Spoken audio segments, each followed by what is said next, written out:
চর্চায় স্বাগত। বাংলাদেশের রাজনৈতিক অঙ্গনে অনেকগুলো বিষয় এই মুহূর্তে আলোচনায়। এর মধ্যে গতকালই জাতীয় পার্টির সমাবেশকে কেন্দ্র করে একটি অনভিপ্রেত ঘটনা ঘটল। এই সব কিছু মিলিয়ে জাতীয় পার্টি নিয়ে নানা ধরনের আলোচনাও আছে, অনেক কিছু চলছে। এই সব কিছু মিলিয়ে আজ আমরা আলোচনা করব। আমাদের সঙ্গে আছেন জাতীয় পার্টির মহাসচিব শামীম হায়দার পাটোয়ারী। শামীম ভাই, আপনাকে স্বাগত। গতকাল যেটা পার্টি অফিসের সামনে যেই সমাবেশটি ছিল, তো সেখানে দেখা গেল যে সমাবেশ শেষ পর্যন্ত পণ্ড হলো, এক ধরনের আইনশৃঙ্খলা রক্ষাকারী বাহিনীর সাথে হলো। তো এর পরিপ্রেক্ষিতে আপনি সন্ধ্যায় একটি বক্তব্য আমরা পেলাম, সেটা হচ্ছে যে নির্বাচন আয়োজনের কোনো সদিচ্ছা বা সক্ষমতা অন্তর্বর্তী সরকারের নেই। এটা ঠিক কী কারণে মনে হলো? অভাবটা ঠিক কোথায়? দেখুন, নির্বাচনের সবচেয়ে বড় ক্লায়েন্ট স্টেক হোল্ডার হচ্ছে রাজনৈতিক দল। সেখানে বাংলাদেশে একটি বড় দল এই মুহূর্তে ব্যান আছে। জাতীয় পার্টি রাজনৈতিক কার্যক্রম করতে চাচ্ছে এবং ধাপে ধাপে সেই কার্যক্রমটা নির্বাচনমুখী হবে, এটাই নিয়ম। সেখানে আমাদের শান্তিপূর্ণ মিটিংটি কালকে পুলিশ হতে দিল না এবং যথেষ্ট ইউজ অফ ফোর্স তারা করেছে। তারা বলছে আমরা পারমিশন নেইনি। বাংলাদেশে গত এক বছরে ৩০০টি সমাবেশ হয়েছে ঢাকা শহরে। ৩০০টির মধ্যে আমার ধারণা ৩-৪টের বেশি কেউই পারমিশন নেয়নি। গণ অধিকার পরিষদ তো প্রায়ই তাদের অফিসের সামনে নিচে মিটিং করে, আমার ধারণা সেখানেও পারমিশন হয় না। শাহবাগে যখন তখন আমাদের ব্যানের বিরুদ্ধেও শাহবাগে মিটিং হয়েছে, সেটারও কোনো পারমিশন হয়নি। কোথাও কোনো পারমিশন কেউ নেয় কি না আমরা জানি না, কিন্তু আমাদের পারমিশন পাইনি। কিন্তু আমরা পারমিশন চেয়েছিলাম, লিখিত চিঠি দিয়েছিলাম, রিসিভ করেছে। তারপরেও আমাদের মিটিংটি করতে দিল না। আমরা তাদের মিটিংটি দুটোর সময় শুরু করলাম যাতে আগে আগে শেষ করতে পারি। তো এটির নিদর্শন হচ্ছে রাজনৈতিক দলগুলোকে সরকার স্পেস দিবে না। সিলেক্টিভ কিছু রাজনৈতিক দলকে স্পেস দিবে। এনসিপিকে আকাশচুম্বী স্পেস দেওয়া হয়েছে, অন্যদেরকে আকাশচুম্বী স্পেস দেওয়া হয়েছে। আমাদেরকে স্পেস দিবে না, আমাদেরকে চাপে রাখবে। আমরা ভোটের সময়ও স্পেস পাবো না, এই আশঙ্কায় অনেকেই ভোটে যাবে না অথবা ভোট করবে না। তো যে সরকার ভোট করতে চাবে, ইনক্লুসিভ ভোট, মোটামুটি ফেয়ার ভোট, মোটামুটি লেভেল, সেই ভোট সরকার ভোটের 2-3 মাস আগে এই ধরনের ঘটনার নির্দেশ দিবে না। তো এখান থেকে আমার মনে হয় যে এটা ভোটের ইনভাইটেশন না, এটা ভোট থেকে বাদ দেওয়ার প্রক্রিয়া অথবা ভোট না করার প্রক্রিয়ার অংশ। ভোট না করার প্রক্রিয়া বলতে কি জাতীয় নির্বাচনী অনুষ্ঠান বা আয়োজনের না করার প্রক্রিয়া মানে বলছেন? একটি সরকার নগ্নভাবে একটি পক্ষ নিয়েছে, সেই সরকার কিভাবে নিরপেক্ষ ভোট করবে? নগ্নভাবে একটা পক্ষের বিপক্ষ নিয়েছে। মানে আমরা তো কোনো ব্যান্ড পার্টি না, আমরা তো না। নিবন্ধিত দল। এবং এই সমাবেশ এই জায়গাতে হচ্ছে একটা প্রশ্ন আসছে, সেটা হচ্ছে জাতীয় পার্টি নিষিদ্ধের একটা দাবি কিন্তু উঠেছে। বিশেষত গণ অধিকার পরিষদের সাথে যখন হচ্ছে এই মুখোমুখি একটা অবস্থান, নুরুল হক নূর হচ্ছে আক্রান্ত হলেন, আক্রান্ত হওয়ার পর আহ, ওই পিরিয়ড থেকেই কিন্তু হচ্ছে জাতীয় পার্টি নিষিদ্ধের একটা দাবি উঠেছে। তো সেই জায়গায় আপনারা কি এই ধরনের কিছু হতে পারে বলে কি আশঙ্কা করেন? রাজনীতিতে হতেই পারে, তবে আমরা এটা নিয়ে মোটেও ভীত সন্ত্রস্ত না। জাতীয় পার্টি একটা পুরনো ভিত্তির দল। প্রায় 40 বছর জাতীয় পার্টি রাজনীতি করে। 40 বছরে জাতীয় পার্টি সরকারি দল হয়েছে, বিরোধী দল হয়েছে, তৃতীয় দল হয়েছে। এবং জাতীয় পার্টি কোনো স্বামী স্ত্রী নিয়ে করা 2 কক্ষ বা 1 কক্ষের দল না, ভোটের আগে আগে জেগে ওঠা দল না। আমরা ৩৬৫ দিন রাজনীতি করি, ফুল টাইম রাজনীতিবিদ আমাদের দলে আছে। এই দল ব্যানের ভয়ে ভীত না। আর যে জিনিসটি ইল্লিগাল হবে, ইমোরাল হবে, সেটি যদি করা হয়, আমার মনে হয় সেটি এদেশের মানুষ মেনে নেবে না। এই ধরনের ব্যান কখনোই টেকসই হবে না। এই ব্যানের পরেও আমরা ফিরে আসব। জাসদ ফিরে আসছে, জামাত ফিরে আসছে, অনেক দলই ফিরে আসছে। আমাদের দল ব্যান করার যে সুনির্দিষ্ট নীতিমালা আছে, আইন আছে, সন্ত্রাস বিরোধী আইন, আরপিও, এগুলোর মধ্যে যেসব কারণে একটি দলকে ব্যান করা যেতে পারে, তার কোনো অভিযোগ পর্যন্ত আমাদের বিরুদ্ধে নাই। সেই অভিযোগগুলো হত্যা, গণহত্যা, সন্ত্রাসী কার্যক্রম, রাষ্ট্রবিরোধী কার্যক্রম, এখানে সার্বভৌমত্ব। এখানে যে অভিযোগটি আপনাদের বিরুদ্ধে তোলা হচ্ছে সেটা হচ্ছে গেল যেই 16 বছর 16 বছর সেই পিরিয়ডে, বিশেষত শেষ তিনটি নির্বাচন 14, 18 এবং 24, এই তিনটি নির্বাচনের ক্ষেত্রে যে আওয়ামী লীগের যেই সম্মতি উৎপাদন, আওয়ামী লীগের পক্ষে সম্মতি উৎপাদনের ক্ষেত্রে আপনারা কাজ করেছেন, এই ধরনের একটা অভিযোগ আছে। এবং সেই একইভাবে হচ্ছে যে আওয়ামী লীগের যেই দায়গুলো, তাদের যেই অন্যায় বলি বা যা যা আছে, সেই দায়গুলো আবার আপনাদের দিকেও ছুটে আসছে, ওই তীরটা কিন্তু আপনাদের দিকে আছে। আমরা ভোটে অংশগ্রহণ করেছি, তবে 14 সালে জিএম কাদের, হোসেন মোহাম্মদ এরশাদ, আমরা কিন্তু ভোট বর্জন করেছিলাম এবং সর্বোচ্চ চেষ্টা করেছিলাম 14 সালে যেন একটা ইনক্লুসিভ ইলেকশন হয়। সেটি নানা কারণে ব্যর্থ হয়েছে এবং তখনই রাজনীতির পটটা, টার্নটা চেঞ্জ হয়ে গেছে। এরপরে 18 তো তো সবাই অংশগ্রহণ করেছে, বিএনপি অংশগ্রহণ করেছে, জামাত অংশগ্রহণ করেছে। 24-এ অনেক দল অংশগ্রহণ করেনি, চরমোনাই 14টে 18টে অংশগ্রহণ করেছে। অংশগ্রহণ করেছে। আবার 24-এ অনেক দল অংশগ্রহণ করেনি, কিন্তু 24-এর পরে যে লোকাল গভর্নমেন্ট ভোটগুলো হয়েছে সেই ভোটগুলোতে কিন্তু অনেক দলের প্রার্থীরা অংশগ্রহণ করেছে। প্রার্থীরা অংশগ্রহণ করেছে কিন্তু আসলে দল হিসেবে দল সেভাবে স্থান হয়। যায়। এখনো জামাতের নির্বাচিত অনেকে ইউনিয়ন পরিষদে আছে, এখনো বিএনপির অনেকেই নির্বাচিত ইউনিয়ন পরিষদে আছে। তো সেই যে ভোট যে তারা অলটুগেদার বয়কট করেছে এমনটা কখনোই না। নুরুল হক নূর নিজেও আওয়ামী লীগের আমলেই ডাকসু ভোট করে ডাকসুর ভিপি হয়েছিলেন। এবং যদি আপনি ভোটের অভিযোগ বলেন, 86 সালের ভোটটাকে অনেকে একপেশে বলে, অনেকে বলে সেই ভোটে জামাত অংশগ্রহণ করেছিল। 15 ফেব্রুয়ারি তো সম্পূর্ণ একপেশে ভোট, সেটা বিএনপি হোস্ট করেছিল, বিএনপি করেছিল। তাহলে ভোটের অভিযোগ, ভোটে অংশগ্রহণ করা, ভোট কন্ডাক্ট করা, একতরফা ভোট করার যদি অভিযোগ বলেন, বাংলাদেশের সকল দল সেই অভিযোগে অভিযুক্ত। মূল বিষয়টি হচ্ছে গণহত্যার সুনির্দিষ্ট অভিযোগ কাদের বিরুদ্ধে আছে, দুর্নীতির সুনির্দিষ্ট অভিযোগ কাদের বিরুদ্ধে আছে। এগুলো যদি না থাকে তাহলে আপনি একটি দলকে ব্যান করতে পারেন না, বাধা দিতে পারেন না। বাধা দিচ্ছেন শুধুমাত্র ভোটের হিসাব কষে। আমার মনে হচ্ছে ছোট অনেক দলের মনে হচ্ছে যদি জাতীয় পার্টি ভোটের মাঠে থাকে তাহলে একটা আশঙ্কা তারা করে জাতীয় পার্টি আওয়ামী লীগের ভোট পেতে পারে। যদি এই প্রশ্নটাতেই আমি আসছিলাম যে জাতীয় পার্টি আওয়ামী লীগকে পুনর্বাসনে সহায়তা করতে পারে বা এই সহায়তা করছে, এই ধরনের একটা অভিযোগ আছে। এবং এক্ষেত্রে আরেকটা জিনিস হচ্ছে ট্রিগার করেছে, সেটা হলো জাপান নেতা মোস্তাফিজুর রহমান, তিনি বলেছেন যে বাছাই করা বা যাদের বিরুদ্ধে অভিযোগ নেই এমন আওয়ামী নেতাদের তারা মনোনয়ন দেবে। তো এইটা কিন্তু হচ্ছে আবার এই অভিযোগটাকে একটা প্রাণ দেয়। তো সেই জায়গা থেকে এই অভিযোগটাকে কিভাবে খণ্ডাবে না? দেখুন, অভিযোগ তো এটাও আছে যে ডাকসু ভোটের শিবির ছাত্রলীগের ভোট পেয়েছে এবং এটাকে আপনি উড়িয়ে দিতে পারেন না। কারণ ডাকসুর যিনি ভিপি হলেন খুবই জনপ্রিয়, কিন্তু 14,000 ভোট পেয়েছেন এবং তারপরে তার জিএস পেয়েছেন 9,000 ভোট। তাহলে এই 4,000-5,000 ভোটের একটা কিছু হয়েছে। তো যাই হোক, ভোটারকে সবাই আকৃষ্ট করার চেষ্টা করে। আর অ্যাডাল্ট ফ্র্যাঞ্চাইজে যদি কোনো প্রার্থী তার ডিসকোয়ালিফিকেশন না থাকে তিনি প্রার্থী হতে পারেন, যিনি ভোটার হতে পারবেন তিনি প্রার্থী হতে পারবেন এবং তিনি যে কোনো দলের প্রার্থী হতে পারেন। আমাদের দেশে বহু ইতিহাস আছে, আওয়ামী লীগ থেকে নমিনেশন না পেয়ে তাৎক্ষণিক সে গিয়ে বিএনপিতে নমিনেশন নিয়েছে, বিএনপি থেকে নমিনেশন না নিয়ে এসে সে তাৎক্ষণিক আওয়ামী লীগ থেকে নমিনেশন নিয়েছে। তো এটা সামনের ভোটেও হতে পারে। এটা মেয়র মোস্তফা একটি সম্ভাবনার কথা বলেছেন, কিন্তু আমার ব্যক্তিগত অভিমত যদি এভাবেই দেশ যায়, যদি এভাবেই ভোটের দিকে ফেব্রুয়ারিতে ভোট হয়, সে ভোটে যদি আওয়ামী লীগকে অংশগ্রহণ করতে না দেওয়া হয় তারা ভোটটা অবস্ট্রাক্ট করবে, তাদের ভোটারদেরকে ভোট কেন্দ্রে যেতে দেবে না, তাদের প্রার্থীদেরকে প্রার্থী হতে দেবে না, ভোট কাস্টিং কম করাবে, ভ্যান্ডালিজম করতে পারে। এক্ষেত্রে যদি এখন যে আলোচনাগুলো চলছে জাতীয় পার্টি নিষিদ্ধ বা ঐকমত্য কমিশন গঠন হলো জুলাই সনদ ইস্যুতে একটা ঐকমত্যে পৌঁছানোর জন্য বা আগামী নির্বাচন, আগামীতে দেশ কিভাবে চলবে, সেখানে জাতীয় পার্টি আমন্ত্রিত নন। তো এই জায়গা থেকে হচ্ছে জাতীয় পার্টি যদি কোনোভাবে জাতীয় নির্বাচন থেকে বাদ পড়ে যায় কোনোভাবে, তো সেক্ষেত্রে আওয়ামী লীগ যেই ভ্যান্ডালিজমের জায়গায় আপনি আশঙ্কা করছেন, সে জায়গায় জাতীয় পার্টি মানে আপনার দলের জায়গা অবস্থান কেমন হবে? জাতীয় পার্টি অবশ্যই ভ্যান্ডালিজম করবে না, জাতীয় পার্টি কখনো ভ্যান্ডালিজম করেনি। তবে আমরা অহিংস আন্দোলন করতে পারি, আমরা অনশন করতে পারি, আমরা অবস্থান ধর্মঘট করতে পারি, আমরা ভ্যান্ডালিজমে যাব না, কখনো আমরা ভ্যান্ডালিজমে যাইনি। আওয়ামী লীগ সারা পৃথিবীতে স্ট্রং হচ্ছে ডে বাই ডে। আমি একটা টকশোতেই বলেছিলাম যে পৃথিবীতে টাইরান যারা হয়েছিলেন, সাদ্দাম, গাদ্দাফি বা অন্য অনেকেই, তারা কিন্তু পতনের পরে দেশে বিদেশে এভাবে সক্রিয় আমরা দেখিনি, যেটা ডিম মারা পর্যন্ত চলে গেছে। অর্থাৎ আওয়ামী লীগ আপনি সাময়িক ব্যান করলেন, আপনি নির্লিপ্ত বা নির্বিষ করতে পারলেন না, তাদেরকে শেষ করে নিঃশেষ করতে পারলেন না। যদি নিঃশেষ করতে না পারেন তাহলে ব্যান কার্যকর হবে কি না, একটা রাজনৈতিক প্রশ্ন আছে।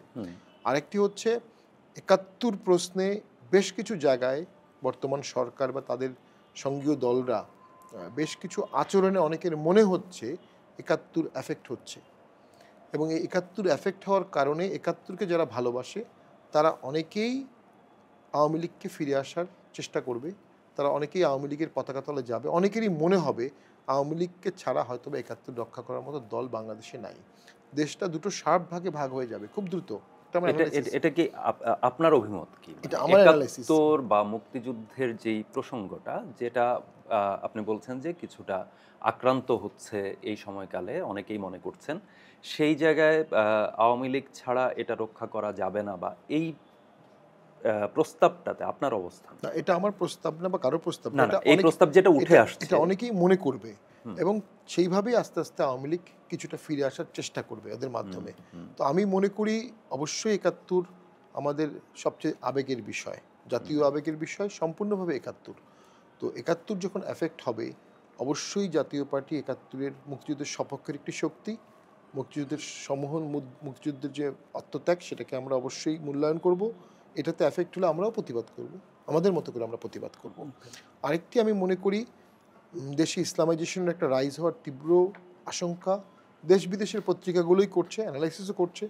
সো ইসলামিস্ট ভার্সেস ৭১ এই দুটো প্ল্যাটফর্ম হতে পারে এবং রাজনৈতিক দলগুলোকে সবাইকে এক পর্যায়ে এই বাইপুলার পলিটিক্যাল সিস্টেমের কোনো একটা প্ল্যাটফর্মে যেতে হবে, আজ হোক কাল হোক। তার মানে কি মধ্যপন্থী অবস্থানগুলো ক্রমেই হচ্ছে ব্লার হয়ে যাচ্ছে, ঝাপসা হয়ে মধ্যবর্তী যাচ্ছে? অবস্থানগুলো ব্লার হয়ে যাচ্ছে। তার একটি বড় এক্সাম্পল বিএনপির মতো বড় দলকে জামাতের মতো দলের দ্বারা নাস্তানাবুদ হতে হয় এবং ঐক্যমত কমিশনে তাদেরকে সংবিধান শেখানো হয়। আমরা দেখেছি বিএনপি একটা মধ্যপন্থার উদারপন্থী দল, তারা কিন্তু একটু হলেও আমি মনে করি সংকুচিত হচ্ছে। ডাকসুর ভোটেও আপনি দেখলেন তাদের প্রার্থীরা ভালো করতে পারলো না। পলিটিক্সটা হার্ড লাইনে চলে যাচ্ছে। আমি এই ফাঁকে একটি প্রশ্ন, আপনি বলেছেন যেহেতু কথাটা, সেটা হচ্ছে ডাকসু ইলেকশন নিয়ে হচ্ছে যে ডাকসুতে আওয়ামী লীগের ভোট পেয়েছে শিবিরের প্রার্থীরা বা এই ধরনের একটা ইস্যু এসেছে, বা হচ্ছে ভোটের নাম্বার নিয়ে আপনি এটা বলেন, কারচুপির একটা অভিযোগ কিন্তু ছিল ডাকসুতে, সেইটা আপনি কতটুকু কি মনে করেন? দেখুন, ঢাকা বিশ্ববিদ্যালয়ে সবচেয়ে সচেতন, রাজনৈতিক সচেতন, উচ্চশিক্ষিত ছেলেপেলেরাই পড়ছে, মেধাবীরা। তাদের চোখের সামনে কারচুপি করা অনেক কঠিন। অভিযোগগুলো উঠেছে, কিন্তু অভিযোগগুলোর সপক্ষে কিন্তু সঠিক যুক্তি প্রমাণ এখনো আমরা দেখিনি। তো আমি মনে করি না এখানে কারচুপির সুযোগ আছে। ব্যালট পাওয়া গেল নীলক্ষেতে, এটা নিয়ে বেশ একটা ব্যালটের ছাপানো হয়েছে, এটা অনেকভাবেই করা যেতে পারে, যে কেউ ব্যালট পরে ওখানে রেখে আসতে পারে। তো এটা অকাট্য প্রমাণ না যে এখানে হয়েছে, রিগিং হয়েছে। আর যে কোনো রিগিং না হলেও যা রেজাল্ট হয়েছে তাই হতো, অথবা ভোটিং পার্সেন্টেজ কম হতো। আপাত দৃষ্টিতে এটাই রেজাল্ট হতো, এটা সবাই স্বতঃসিদ্ধ ছিল, আমাদের এলাকার ছেলেপেলে ওখানে আছে। তবে it's a message for BNP, ওই যে বললাম মধ্যপন্থার দলগুলো আর দাঁড়াতে পারবে না, এটা দেশের জন্য একটা অশনি সংকেত। উগ্রপন্থী হার্ডলাইন আদর্শিক দলগুলোই তাদের আদর্শ নিয়ে রাজনীতি করবে এবং তাদের আদর্শ চাপিয়ে দেওয়ার চেষ্টা করবে বাংলাদেশের উপর। মানে লেফট এবং রাইটে ডিভাইড হয়ে যাবে এই ধরনের একটা। লেফট তো আমাদের এখানে বিলীন হয়ে গেছে, ওয়ান অফ দ্য গ্রেটেস্ট, মানে আওয়ামী লীগের সাথে মার্জ হয়ে গেছে একটা বড় অংশ, আর একটা আওয়ামী লীগের বিরোধী আছে। কোনো অংশেরই নিজস্ব ভোট নেই, ফলে একটা অংশ বিএনপির উপর নির্ভর করবে, একটা অংশ আওয়ামী লীগের উপর নির্ভর করেছে। বাট ওভারঅল অসম্ভব মেধাবী এবং প্রগতিশীল নেতা থাকা সত্ত্বেও ভোট ব্যাংকে তারা অবস্থান করতে পারেনি। তো যখনই তাদের ভোট ব্যাংক কমে গেছে, তখনই বোঝা উচিত ছিল যে এখন ইসলামাইজেশনের রাইজ শুরু হবে। অনেক আগেই শুরু হয়েছে এটা, আওয়ামী লীগের আমলে এটা দৃশ্যমান ছিল না, এখন দৃশ্যমান হওয়া শুরু করবে। সেই ইসলামাইজেশনটা কোন পর্যন্ত যাবে? তালেবান রাষ্ট্র পর্যন্ত যাবে, ইসলামিক রিপাবলিকে যাবে, কোথায় যাবে আমরা কিন্তু আসলে জানতে পারছি না, বুঝতে পারছি না। আমাদের মনে হয়েছিল যে সেনাবাহিনী, রাষ্ট্রপতি সবাই মিলে একটা ইনক্লুসিভ ভোট করে বা একটা ভোট করে দেশটাকে একটা ধারাবাহিকতায় নিয়ে যাওয়ার দিকে প্রস্তুতি নিচ্ছিলেন, কিন্তু সাম্প্রতিক সময়ে মনে হচ্ছে ঠিক সেই জায়গাগুলোতেও একটা ঐক্যমতের চির ধরতে পারে। মিশ্র প্রক্রিয়া হচ্ছে সেনাবাহিনীকে ওয়ারেন্ট করার কারণে। এই মিশ্র প্রক্রিয়ার সেনাবাহিনী দেশ রক্ষা করবে কিভাবে? সেনাবাহিনী কিন্তু কোনো মিশ্র প্রক্রিয়ার জায়গা না, রাজনীতি মিশ্র প্রক্রিয়ার জায়গা, কিন্তু সেনাবাহিনী একটা একীভূত একটা পিরামিড স্ট্রাকচারের জায়গা, যেখানে সেনাপ্রধান থেকে শুরু করে সৈন্য পর্যন্ত এক অর্ডারে চলবে। চেইন অফ কমান্ড খুব ইম্পর্টেন্ট। ওয়ারেন্টের ইস্যুটা যেহেতু এলোই, সেহেতু আমি একটু জানতে চাই যে এই যে ওয়ারেন্টের প্রসঙ্গটি এলো এবং এটা নিয়ে আমরা নানা ধরনের বক্তব্য বা নানা কানাঘুষাও চলছে কিন্তু সোশ্যাল প্ল্যাটফর্ম থেকে নানা জায়গায়, এটা আসলে আসন্ন নির্বাচন বা নির্বাচনী যাত্রাকে কোনোভাবে প্রভাবিত করতে পারে কিনা? সেনাবাহিনী এবং জুডিশিয়ারি হচ্ছে আমাদের লাস্ট রিসোর্ট। জুডিশিয়ারিতে অনেক কিছু হয়, তো যারা আইন বিশেষজ্ঞ তারা বলে কভার দ্য ক্যাট, এটাকে গোপন রেখে ভিতরে ভিতরে সলভ করো, বাইরে যেন কিছু জানা না যায়, কারণ তাহলে জুডিশিয়ারির ক্রেডিবিলিটিতে প্রশ্ন আসে। You can skin the cat or you can open the cat.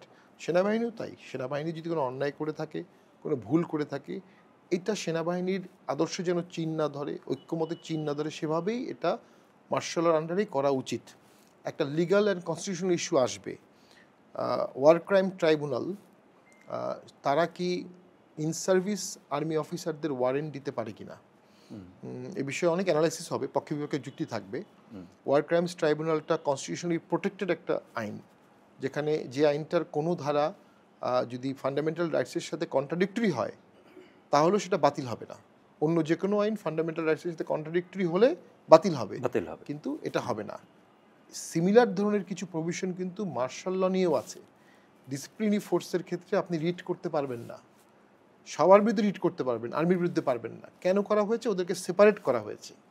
সেই সেপারেট গোষ্ঠীকে আপনি যদি ওয়ার ক্রাইম ট্রাইব্যুনালে নিয়ে আসেন, এটা নিয়ে একটা টানাপোড়েন হতে পারে। যেমন জুডিশিয়ারি অর্ডার করে, কোন অর্ডার যেটা এক্সিকিউটিভ করা যাবে, যেটা ফিউটেল হবে, সেটা কিন্তু করবে না। ওয়ারেন্ট হলো কোন পুলিশ গিয়ে ক্যান্টনমেন্টের ভিতরে গিয়ে তাদের অ্যারেস্ট করবে, আনলেস আর্মি কোঅপারেট ফুললি তাদেরকে নিয়ে আসে। তো এই জায়গাটাকে খুব অ্যাসেনশিয়াল ছিল এই সময় যখন আপনি ভোট করতে যাচ্ছেন, এবং ভোটের ক্ষেত্রে এই পদক্ষেপগুলোকে কি আপনি নির্বাচন আয়োজনে অনীহার জায়গা হিসেবে চিহ্নিত করবেন কিনা? অভিমত, analysis with my limited understanding and experience, নির্বাচনকে নস্যাৎ করার পথ হিসাবে এগুলোকে তৈরি করা হচ্ছে। দুটি মত আছে বাংলাদেশে, একটা নির্বাচনের মত, একটা নির্বাচন নস্যাৎ করার মত। বর্তমান সরকার দুটি পথই খোলা রাখছেন, দুই পথেই হাঁটছেন। এবং যদি বাংলাদেশের সেনাবাহিনী পরিপূর্ণভাবে ৪৫,০০০ সেন্টারে ভোটে অংশগ্রহণ না করে বা শক্তভাবে এটাকে নির্বাচনটাকে সফল করতে তারা হোলহার্টেডলি কাজ না করে, নির্বাচন কিন্তু সফল হবে না। যেটা মাননীয় আইন শৃঙ্খলা রক্ষার সবকিছু মিলে নিরাপত্তার একটা ব্যাপার থাকবে। মাননীয় উপদেষ্টা তো বলেছিলেন যে উনি সর্বকালের শ্রেষ্ঠ একটি ভোট করবেন। উনি কি সেনাবাহিনীর সর্বোত্তক সহযোগিতা সেটা পারবেন? এবং সেনাবাহিনীতে যখন একটা এরকম ওয়ারেন্ট দেওয়া হবে, কারণ যিনি ব্রিগেডিয়ার জেনারেল বা যিনি মেজর জেনারেল, তার পার্সোনাল দোষ থাকতে পারে, কিন্তু তার অধীনস্থের কাছে তিনি কিন্তু অলমোস্ট ডেমিগড। সেনাবাহিনী এভাবেই চলে, যাদের হাতে অস্ত্র থাকে ডিসিপ্লিন ফোর্স এভাবেই চলে। আমার তো মনে হয় এটা মার্শাল ল আন্ডারে ট্রাই করা যেত। এটা নজির আছে, জিয়াউর রহমানের হত্যাকাণ্ডের পরে এরশাদ স্যার যখন সারা দেশে জিয়াউর রহমানের হত্যাকারীদের জন্য শাস্তি দাবি করছিলেন, সেখানে 14 জনের খুব সম্ভবত একটা ট্রায়াল হয়, 13 জনের ফাঁসি হয়। 13 জনের মধ্যে 12 জনের ফাঁসি এক্সিকিউট হয়, 11 জনের ফাঁসি এক্সিকিউট হয়, একজনের যাবজ্জীবন হয়। তো সেটাও কিন্তু হত্যাকাণ্ড ছিল, সেটারও কিন্তু ট্রায়াল হয়েছে মার্শাল লতে। আবার উল্টো নজিরও আছে, যেমন সিভিলিয়ান ছিলেন আমাদের তাহের, কর্নেল তাহের, উনি রিটায়ারমেন্টের পরে ওনার ট্রায়াল হয়েছে আবার মার্শাল লতে। হ্যাঁ, সো আমি মনে করি এই ট্রায়ালটা মার্শাল লতে হলে ন্যায় বিচার বা দেশের কোনো কিছু হতো না। সেখানে অবজারভার পাঠাতে পারতো গুম কমিশন, সেখানে একটা দরজা খোলা যেত যে একটা ট্রাইব্যুনালের লয়াররা ওখানে থাকতে পারবে, একটা ওপেন করা যেত। কিন্তু তাদের সবাইকে এনে ট্রাইব্যুনালে নিয়ে বিচার করাটা, আমি মনে করি যখন দেশ খুব নাজুক পরিস্থিতিতে আছে, জাতি খুব নাজুক পরিস্থিতিতে আছে, সেখানে একটা ইনস্টিটিউশন এখনও টিকে ছিল, সেনাবাহিনী, সেখানে চিট ধরলে, মিশ্র প্রক্রিয়া হলে, মতবিরোধ হলে, এটা তো ন্যাশন সাফার করবে ভবিষ্যতে। ইলেকশন আয়োজন নিয়ে অনীহার প্রশ্ন আসছে, সদিচ্ছা বা যেটা গতকাল আপনি বললেন সক্ষমতা এবং সদিচ্ছার প্রশ্নটি আসছে। আমি ধরে নিলাম দুটো পথই খোলা। আপনি বলেছেন যে যদি ইলেকশন হয়, নির্বাচনটা যদি হয়, জাতীয় পার্টি অংশ নিচ্ছে, তো সেক্ষেত্রে 300 আসনে প্রার্থী দেওয়ার কথা আপনারা বলেছেন, যে 300 আসনেই প্রার্থী দেওয়া হবে। কিন্তু 2001 সালের পরে সেভাবে যেহেতু জোটভুক্ত এক ধরনের বিষয় ছিল, 14, 18 এবং 24-এর কথা আমরা আগেই বলেছি, তো এই চর্চাটা তো ছিল না। এটা কি আপনারা আত্মবিশ্বাসী যে আপনারা 300 আসনে প্রার্থী দেবেন বা দিতে পারবেন? আমরা আত্মবিশ্বাসী, তবে আসলে বাংলাদেশের রাজনীতিতে একটা ক্ষতিকারক ঘটনা ঘটে গেছে 2001 সালে। 2001 সালে জামাত এবং বিএনপি একটা নতুন ফরম্যাটের ইলেকশন করলেন, যেখানে জামাতের প্রার্থী থাকবে, সেখানে বিএনপির প্রার্থী থাকবে না, যেখানে বিএনপির প্রার্থী থাকবে, সেখানে জামাতের প্রার্থী থাকবে না। এটা আবার আমরা রেপ্লিকেট হতে পরে দেখেছি। তো 2001-এর ওটার কারণে কিন্তু আওয়ামী লীগ হেরে যায়, নাহলে কিন্তু আওয়ামী লীগ জিতে যেত। আওয়ামী লীগ এককভাবে হাইয়েস্ট ভোট পেয়েছিল। বিএনপি এবং জামাতের এই ফরম্যাটটা it work like a magic, এবং সেখানে জাতীয় পার্টি একা ভোট করে 91 সালে, 2001 সালে 14টি আসন পায়। এরপরে বাংলাদেশে ওই একই রকম ভোটিং প্যাটার্ন 2008-এ হয়, এটাই কন্টিনিউ করে। এটা জামাতের জন্য তীব্র ক্ষতি করেছিল, কারণ জামাতের ভোট 91-তে ছিল প্রায় 8-9%, 2001-এও তাদের ভোট আসে মাত্র 6-7%, কারণ অনেক আসনে তারা ভোট দেয় ধানের শীষে। তো 2001 সালে জামাতের ভোট আসন বেড়ে হয় অনেক বেশি, কিন্তু পার্সেন্টেজ অফ ভোট কমে আসে কাস্টিংয়ের। ওই একই প্যাটার্নে জাতীয় পার্টি যাওয়ার কারণে জাতীয় পার্টি অবশ্যই ক্ষতিগ্রস্ত হয়েছে, আমি অস্বীকার করবো না জাতীয় পার্টি সেক্ষেত্রে এককভাবে এইটা দাঁড়াতে পারেনি। তবে এখন ৭১-এর পক্ষে কথা বলা, সাংবাদিকদের পক্ষে কথা বলা, দেশের প্রগতিশীলদের পক্ষে কথা বলা, বহুত্ববাদের পক্ষে কথা বলা, ইনক্লুসিভ ভোটের পক্ষে কথা বলা, এটা জাতীয় পার্টি ছাড়াই বিশাল অংশের ভয়েস এই মুহূর্তে আর কেউ নাই। যেটা জেএম কাদের বলেন যে সবাই সরকারি দল হয়ে গেছে এই মুহূর্তে বর্তমান সরকারের, একমাত্র জাতীয় পার্টি বিরোধী দল। এই জন্য জাতীয় পার্টিকে ঐক্যমত কমিশনে ডাকেনি, আবার না ডাকার কারণে জাতীয় পার্টি এই বিশাল সরকারের বিরোধী অংশের প্রতিনিধি অটোমেটিক হয়ে গেছে বাই ডিফল্ট। সেই ক্ষেত্রে জাতীয় পার্টি অবশ্যই ৩০০ আসনে প্রার্থী দিতে সক্ষম হবে। ৩০০ আসনে যদি প্রার্থী আপনি বলছেন, সেটা কি এই জিএম কাদেরের নেতৃত্বাধীন অংশ থেকে, নাকি হচ্ছে জাতীয় পার্টির অনেকগুলো ফ্র্যাকশনের ইস্যু আছে? ৯০-এর দশকের শেষ দিকে হচ্ছে একটা ফ্র্যাকশন হলো, এবারও বেশ কিছু ফ্র্যাকশন হলো, সব মিলে মোটামুটি ৫টির মতো ফ্র্যাকশন আছে। তো সবগুলো ফ্র্যাকশন মিলিয়ে কি আপনারা ৩০০ আসনের কথা ভাবছেন, নাকি হচ্ছে আপনাদের যে ফ্র্যাকশনটা সেটা থেকে আপনারা ৩০০ আমরা রাজনীতিতে সকলে একত্রিত থাকা সবচেয়ে অসাধারণ একটি আইডিয়ালিস্টিক চিন্তা। রাজনীতি তো নিষ্ঠুর বাস্তবতার খেলা। এখানে অনেকবার আমাদের সরকারি প্রলোভনে অনেকবার দল ভাঙা হয়েছে, অনেকবার। ১৪ সালেও ভাঙা হয়েছে। ১৪ সালে একটা অংশ ভোটে চলে গেল, একটা অংশ আমরা ভোটে গেলাম না। এর আগে ২০০৫ সালে ভাঙা হয়েছে, এর আগে ২০০০ বা ৯৯ সালে ভাঙা হয়েছে। তো এই যে ভাঙ্গাগুলো হয়েছিল, এরপরে কিন্তু ওনারা কেউ একটা বা দুটো এমপির বেশি দল হতে পারেনি। জাতীয় পার্টি মূলধারাতেই ছিল। আমরাও খুশি হব সবাই মিলে একসাথে ভোট করতে পারলে। একটা চেষ্টার কথা কিন্তু সম্ভবত আনোয়ার হোসেন মঞ্জু যখন হচ্ছে আবার সামনে এলেন, একটা আলোচনা তৈরি হলো যে সবাই মিলে কি এক হওয়ার না, চেষ্টা উনি করছে উনি উনি কিনা। একটি উনি একটি উনি একটি মিটিংয়ে একটা অংশের সম্মেলনে এসে বক্তব্য দিয়েছেন। উনি এক হওয়ার কথা বলেননি, উনি ওনার দল ছেড়ে আসেননি, উনি ওনার দলেও কাউকে নেননি, উনি অতিথি হিসেবে এসেছিলেন। তো আমি মনে করি এক হওয়ার সম্ভাবনা উড়িয়ে দেওয়া যায় না। তবে রাজনীতিতে বাস্তবতা হচ্ছে যারাই জাতীয় পার্টি ভেঙেছে তারা সরকারের প্রলোভনে, সরকারের ইচ্ছাই ভেঙেছে। তো সেই তারা আবার একত্রে সরকারের ইচ্ছার বাইরে জাতীয় পার্টিতে ফিরে আসবে, এটাও যেমন অমূলক, আবার তাদেরকে নিয়ে নেতাকর্মীর রিয়াকশন কী হবে এটাও অমূলক। তবে আমি ব্যক্তিগতভাবে মনে করি কখনো এক হওয়ার সুযোগ হলে সবাই জিএম কাদের নেতৃত্ব মেনে নিলে সেক্ষেত্রে এক হলে দলের খুব ক্ষতি হবে না। তবে জিএম কাদেরকে নেতৃত্ব মেনে নিতে হবে। তারা কিন্তু জিএম কাদেরকে বাদ দিয়ে জাতীয় পার্টি করার চেষ্টা করেছে, জিএম কাদেরকে দল থেকে বের করে দিয়েছে, সদস্য রেখেছে। তো সেই ক্ষেত্রে তো আসলে এক হওয়া অনেক অনেক কঠিন। আপনাদের পক্ষ থেকে, আপনাদের তরফ থেকে সেই চেষ্টাটা আছে কি? আমরা আমাদের সমস্ত তৃণমূলের নেতাকে ডেকেছিলাম, তাদের মতামতের ভিত্তিতেই সমস্ত সিদ্ধান্ত নেওয়া হয়েছে। আমরা আবার তৃণমূল নেতাদের ডাকবো, তারা যদি এই বিষয়ে কখনো একমত হয় বা দাবি জানায় অবশ্যই আমরা করবো। তবে এখন পর্যন্ত এইরকম কোনো দাবি আমাদের কাছে আসেনি। আচ্ছা, তো সেক্ষেত্রে ৩০০ আসনের হিসাবটা হচ্ছে আপনাদের তরফ থেকে আপনারা ঘোষণাটা দিয়েছেন আসলে। তো এই যে সামনের যে ইলেকশন, নির্বাচনটা যদি হয়, তাহলে আপনাদের নানা ধরনের অভিযোগ আছে যে কখনো কখনো খুবই আপত্তিকর মনে হলেও কিছু কিছু শব্দবন্ধ ব্যবহার করা হয়েছে, যে গৃহপালিত বিরোধী দল, এই ধরনের নানা ধরনের শব্দবন্ধ এসেছে। এই যাবতীয় বা আওয়ামী লীগ গেল যেই রেজিমটা ছিল, তাদের যে দায়গুলো আছে সেটাও আপনাদের কাঁধে নানাভাবে উপস্থিত, যেহেতু পারসেপশনের ইস্যু আছে, নানা কিছু আছে। তো এই সব কিছু থেকে বেরিয়ে নির্বাচনী যেই রাজনীতি, সেই রাজনীতিতে আপনারা জনগণের সামনে কি ধরনের কর্মসূচি রাখতে চান বা রাখবেন বলে মনে করছেন? এরশাদ অসাধারণ একটা সংস্কার করেছিলেন। বর্তমান সরকারও এরশাদের অনেক সংস্কার নিয়েছে, উপজেলা পরিষদ, উপজেলা কোর্ট, হাইকোর্টকে ডিসেন্ট্রালাইজ করা, এগুলো এরশাদ নিয়েছেন। আমরা সেগুলো জনগণের সামনে তুলে ধরবো। আর হ্যাঁ, যদি ৭১-এর চেতনা, মুক্তিযুদ্ধের চেতনা, বহুত্ববাদ এসবে কোনো সরকার বা কোনো দল আঘাত হানে, আমরা তার বিরুদ্ধে দুর্বল প্রতিরোধ করে তুলব। জনগণকে আমরা এই মেসেজটা দিতে চাই এবং আমার মনে হয় এই মেসেজগুলো জনগণ ইতিমধ্যে নিচ্ছে।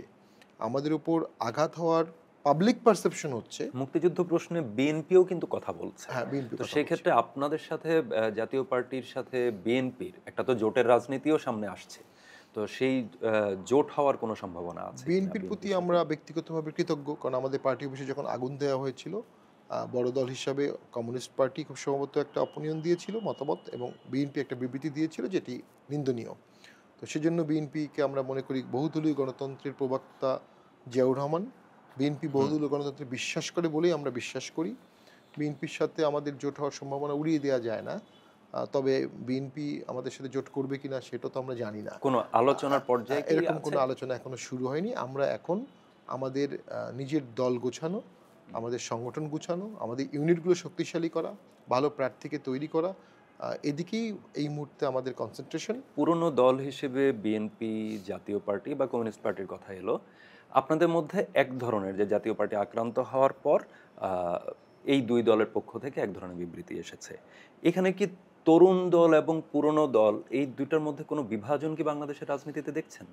বা জাতীয় পার্টি যখন আক্রান্ত হচ্ছে আমরা দেখছি তরুণদের একটি দল গিয়ে আক্রান্ত দেখুন, করছে। একটা অংশ মনে করে জাতীয় পার্টির আক্রান্তর পিছনে স্ট্রেংথ সাপোর্টটা জামাত ইসলামী দিচ্ছে, এটা অনেকে মনে করছে, এবং ইমপ্লিমেন্ট করছে বাকিরা, এনসিপি বা অন্যরা, গণ অধিকার পরিষদ। আপনাদের পারসেপশনটা কি? গণ অধিকার পরিষদ, এনসিপি, জামাত, বর্তমান সরকার, এদেরকে আমরা একই শক্তি মনে করি এবং একই লক্ষ্যেই তারা কাজ করছে। তো সেই ক্ষেত্রে আমরা তরুণ বা দেখছি না, এজেন্ডাটা ভিন্ন পার্টির। যেমন গণ অধিকার পরিষদের সাথে আমাদের ব্যক্তিগত দ্বন্দ্ব হওয়ার কোনো কারণ নেই, টোটালি। ওদের সাথে আমাদের আসন কোনো দ্বন্দ্ব নাই, নুরুর আসনে আমাদের কোনো দ্বন্দ্ব নাই, রাশেদ সাহেবের আসনে আমাদের কোনো দ্বন্দ্ব নেই। কিন্তু তারা আমাদের বিষয়ে এত আগ্রাসী কেন? তারা আগ্রাসী কারণ তারা অন্য একটা এজেন্ডা বাস্তবায়নে কাজ করছে প্রক্সি হিসাবে। তারা তরুণ, তাদেরকে আমরা শ্রদ্ধা করি। তারা যখন অন্য কোনো দলের প্রক্সি এজেন্ডা বাস্তবায়ন করবে তখন তারা রাজনীতিতে, আমি মনে করি, প্রাথমিক যোগ্যতা হারিয়ে ফেলেছে, কারণ তিনি অ্যাক্টিং অ্যাজ এ এজেন্ট। তো আমরা মনে করি জামাত একটি বৃহৎ দল, অনেক পুরনো দল, পাকিস্তান আমলের দল। জামাত পাকিস্তান সৃষ্টিতেও বিরোধিতা করেছিল, সেই সময় মওদুদি সাহেব মনে জেলেও ছিলেন, আমি যতটুকু জানি। 71 সালেও জামাতের একটা প্রশ্নবিদ্ধ ভূমিকা আছে, কিন্তু এরশাদের আমলে কিন্তু জামাত ইসলামী ভোট করেছিল প্রথমবার। এরশাদ কিন্তু জামাতকে ভোটে বাধা দেয়নি, এবং জাতীয় পরিষদে জামাতের কখনো দ্বন্দ্ব হয়েছে আমি দেখিনি। আমি শুনেছি পার্লামেন্টেও আমাদের এমপিদের সাথে তাদের সৌহার্দ্যপূর্ণ সম্পর্ক ছিল। জামাত আমাদের ব্যান চাচ্ছে বা জামাতের একাংশ আমাদের বিরুদ্ধে মিছিল করছে, আমাদের পার্টি অফিসে আগুন দেওয়ার দাবি দিচ্ছে বা এটাকে ঠেকাচ্ছে না, এটা রাজনীতির জন্য খুব একটা ভালো লক্ষণ না। এবং আমি মনে করি জামাতের মতো দলের কাছে আমাদের এটা প্রত্যাশা ছিল না কখনোই, কারণ জামাত একটি রাজনৈতিক দল। একটি রাজনৈতিক দল আরেকটি দলের ব্যান বা আরেকটি দলের আগুন দেয়াকে সমর্থন করতে পারে না। জুলাই প্রশ্নটা চলে আসে। জুলাই, গেল বছরের জুলাই যে আন্দোলন, যে গণ অভ্যুত্থান ঘটলো, এক্ষেত্রে জাতীয় পার্টির অবস্থান আসলে কেমন? জাতীয় পার্টির চেয়ারম্যান সম্পূর্ণভাবে পার্লামেন্টে প্রথম একমাত্র এমপি যিনি এটার পক্ষে কথা বলেছেন, ছাত্রদের পক্ষে। আমি অসংখ্য টকশোতে জুলাইয়ের 16 তারিখ থেকে কথা বলেছি, অসংখ্য টকশোতে। তো এটা তো পার্টি অবস্থানের বাইরে না। আমাদের সেই সময়ের ছাত্র সমাজ পুরোপুরি আন্দোলন করেছে। রংপুরে আমাদের আন্দোলনে অংশগ্রহণ ছিল এবং আমরা পানি খাইয়েছি, আমাদের জন্য লোক মারা গেছে বেসিক্যালি। আসলে অনেকেই যারা এখন অনেক বড় নেতা হয়েছেন জুলাই আন্দোলনের, তাদেরকে সম্মান রেখেই বলছি, তাদের অনেকেই কিন্তু আমাদের থেকে বেশি ভূমিকা পালন করেনি জুলাইতে, অনেকেই। আমি তো এই পয়েন্টটাতে, যে জুলাই সনদের ইস্যু আসছে, 17 তারিখ হচ্ছে এটা সই হবে, বেশ কিছু নোট অফ ডিসেন্ট সহই হয়তো সই হবে, তারপরে এটার বাস্তবায়নের ইস্যু আসবে, বা এই জুলাই সনদ প্রসঙ্গে আপনাদের অবস্থানটা আসলে কি? ঐকমত্য কমিশনে তো ছিল না। আমরা মনে করি ঐক্যমত্য কমিশনে আমাদেরকে ডাকেনি, সেই বিষয়ে আমরা ফর্মালি মন্তব্য করতে পারি না। আমরা এটাকে অসম্মান করতে চাই না, কারণ এটার মধ্যে অনেক আন্দোলনে অংশগ্রহণকারী দলের অংশগ্রহণ আছে, তাদের আবেগ আছে, তাদের অনেক সময় দিয়েছে তারা। কিন্তু আমি মনে করি এটাকে কখনো সাংবিধানিক ডকুমেন্ট বা সংবিধানের উপরে দেওয়ার চেষ্টা করা হলে এটা একটা কনস্টিটিউশনাল ফার্স হবে। অনেকে এটাকে সংবিধানের উপরে নিয়ে গিয়ে এটার অধীনে ভোট করতে চাচ্ছে, গণভোট। আমি একটা টকশোতে বলেছি, এটা হচ্ছে মার্শাল্লার সময় হতো। মার্শাল্লাহ যখন টেক ওভার করতো, কনস্টিটিউশন সাসপেন্ড করতেন, করে উনি মার্শাল্লাহ ঘোষণা করতেন, প্রোক্লামেশন দিতেন। সেই প্রোক্লামেশনের আন্ডারে হ্যানা ভোট হয়েছে। সেটা তো 79, 85-এর ঘটনা, 85-এর পরে আর হয়নি। 91 একটা হয়েছে। 91-এ যেটা হয়েছে এটা মার্শাল্লার আন্ডারে না, এটা কনস্টিটিউশন আন্ডার, এক্স্যাক্টলি। ওটা হচ্ছে যে আপনার সংসদীয় ব্যবস্থা থাকবে না প্রেসিডেন্সিয়াল, ওটা আমাদের সংবিধানে তখন সিদ্ধ ছিল। কিন্তু এখন যদি আপনি গণভোট করতে চান, সেটা কোন আইনে হবে? অনেকে বলছে জুলাই সনদের অধীনে হবে। জুলাই সনদের অধীনে হলে তাহলে আপনি জুলাই সনদকে কনস্টিটিউশনের উপরে নিয়ে যাচ্ছেন, সেটা তো আপনি করতে পারেন না। তার মানে হচ্ছে যে সাংবিধানিকভাবে এই একটি বিষয় বাদে জুলাই সনদের পক্ষে বা জুলাই সনদ আপনার জাতীয় পার্টি সমর্থন করে কিনা?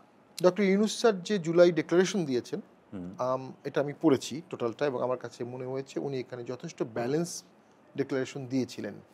জুলাই সনদটার মধ্যেও ব্যালেন্স থাকবে। আমাদের একটা জিনিস মনে রাখতে হবে, বাংলাদেশের জন্ম কিন্তু 24 সালে হয়নি। আর রাজনৈতিক দল হিসেবে আওয়ামী লীগই একমাত্র দল, তারা অনেক ভুল করেছে, বাট অন্য কোনো দল কোনো ভুল করেনি ব্যাপারটা কিন্তু তা না। সকল দলেরই কম বেশি ভুল আছে। আওয়ামী লীগের ভুলটা বেশি, কারণ তার 16 বছর ছিল এবং শেষের দিকে অনেক আগ্রাসী হয়ে গিয়েছিল। কিন্তু অন্য দলের ভুলগুলো সব মুছে যাবে ব্যাপারটা কিন্তু তা না। যেমন জুলাই ডিক্লারেশনের একটা পয়েন্ট আমার খুব প্রশ্নবিদ্ধ মনে হয়েছে, যে 2006 সালে দেশি বিদেশি চক্রান্তে ভোটটি করতে দেওয়া হয় না, 6 সালের ঘটনা, ফলশ্রুতিতে 111 আসে, ব্যাপারটা মোটেও তা না। 2006 সালে বিএনপি 1,28,00,000 ভুয়া ভোটার করেছিল, নিজের পছন্দসই কেয়ারটেকার হেড করেছিল, সাজানো ভোট করার চেষ্টা করেছিল জামাত বিএনপি দুজন মিলেই। জামাত তো তখনও অ্যাক্টিভ কোলাবোরেটর, সব কিছুতে জামাত পার্ট। তো সেইটার কারণেই আওয়ামী লীগ আন্দোলন করে এবং আর্মি এসে দেশটাকে সার্ভাইভ করে, একটা ভোট হয়। সে ভোটে বিএনপি সাগ্রহে অংশগ্রহণ করে, জামাত সাগ্রহে অংশগ্রহণ করে। তো সেই ভোটটা প্রশ্নবিদ্ধ বলার আসলে সুযোগ নেই। 14 সাল থেকে ভোটগুলো প্রশ্নবিদ্ধ। সেরকম কিছু সনদে যদি চলে আসে পার্সোনালাইজড পলিটিক্যাল বায়াসড ভিউ, তাহলে এটা গ্রহণযোগ্যতা পাবে না। আর একটা অঙ্কের প্রশ্ন আমি বলি, জাসদ সহ 14 দলের অনেকেই এই প্রক্রিয়ায় নাই। জাতীয় পার্টিকে ডাকা হয়নি, জাতীয় পার্টি উইলিং ছিল প্রথম দিকে যেতে। তাহলে কত পার্সেন্ট লোককে বাদ দিয়ে জুলাই সনদ তৈরি হলো? তাহলে বাকিদেরকে আপনি এটা চাপিয়ে দিবেন, কিন্তু ডিসকাশনে ডাকলেন না। ডিসকাশনে না ডেকে আবার গণভোটে তো দিচ্ছে, তাহলে মানুষ তো আসলে এক্সপ্রেস করতে পারছে। হ্যাঁ, গণভোটে যখন দিয়ে দেয় তখন একটা এক্সপ্রেশন হবে, কিন্তু গণভোটে কি আপনি আমাদেরকে ভোট দিতে বাধা দেবেন? আমাদেরকে তো ভোটে ডাকা হবে, কিন্তু প্রক্রিয়ায় ডাকলেন না। প্রক্রিয়াটা আমি বলবো ইনক্লুসিভ হয়নি। নন ইনক্লুসিভ একটা প্রক্রিয়ার সনদ টেকসই হবে কতটুকু আমি ডাউটফুল। আমি খুব খুশি হতাম যদি সবাইকে নিয়ে সনদটি করা হতো। ইভেন আওয়ামী লীগের একটা শুদ্ধ অংশ যদি নেওয়া হতো, তারাও যদি জুলাই আন্দোলনটাকে ওন করতো, এটা একটা নতুন রাজনীতি আওয়ামী হতো। লীগের শুদ্ধ অংশ হিসেবে কাদের চিহ্নিত করা মানে যেতে পারে? এটা আওয়ামী লীগও নিজেদের শুদ্ধ অংশ তৈরি করেনি, তারাও জুলাই ঘটনা নিয়ে দুঃখ প্রকাশ করেনি। এটা একটা আওয়ামী লীগের আমি বলবো drawbacks. But on the other hand এত বিশাল অংশের দলগুলোকে বাদ দিয়ে 14 দল, জাতীয় পার্টি সবাইকে বাদ দিয়ে দিলেন। সবাইকে বাদ দিয়ে আপনি যে প্রক্রিয়াটা করলেন, এটা তো অনৈক্য কমিশন হয়ে গেল, এটা তো ঐক্য কমিশন হলো না। অনৈক্য কমিশন। আচ্ছা,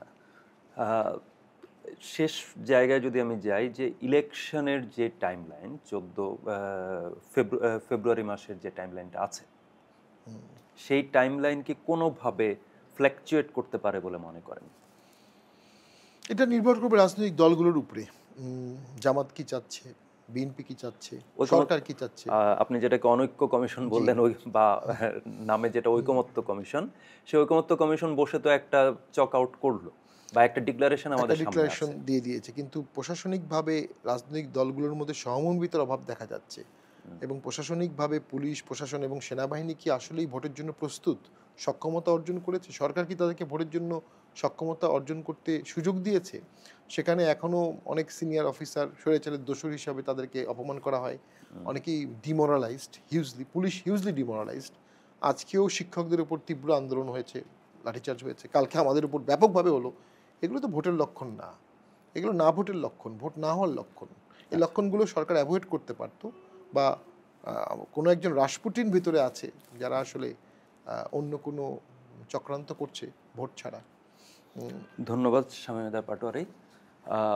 ভোট কি আদৌ হবে, বা সেই ভোট হলে কতটুকু ইনক্লুসিভ হবে? ঐকমত্য কমিশন কি আসলে অনৈক্য কমিশনে পরিণত হলো কিনা, বা সামনের যেই নির্বাচনের রোডম্যাপ যতটুকু আমরা জানি, সেখানে যে আইনশৃঙ্খলা পরিস্থিতি, প্রশাসনিক যে সক্ষমতা, সেনাবাহিনীর যেই নানা ধরনের আলোচনা, এই সব কিছু মিলিয়ে আসলে কি ভোটের পরিস্থিতি আছে কিনা, এই সব কিছু নিয়ে আপনারাও বলুন চর্চার ইউটিউব চ্যানেল ও ফেসবুক পেজে। ধন্যবাদ সবাইকে।